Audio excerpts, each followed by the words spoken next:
Tea சாப்பிட்ற டைமில் இந்த மாதிரி ஸ்நாக்ஸ் செஞ்சு கொடுங்க. நல்ல ஒரு டேஸ்டியாக இருக்கும், அதே மாதிரி ஹெல்த்தியாகவும் இருக்கும்.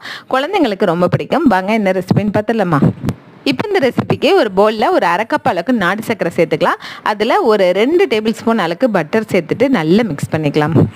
இந்த மாதிரி மிக்ஸ் பண்ணும்போது நல்ல ஒரு க்ரீமி டெக்ஸ்சர் கிடைக்கும்.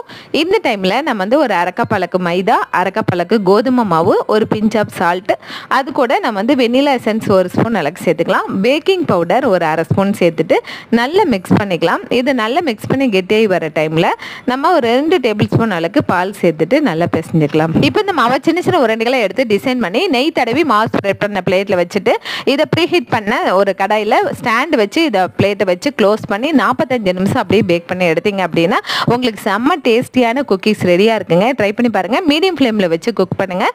இது வந்து பார்த்தீங்கன்னா ரொம்ப ரொம்ப டேஸ்டியாக இருந்ததுங்க. உண்மையாகவே ட்ரை பண்ணி பாருங்கள். தேங்க்யூ.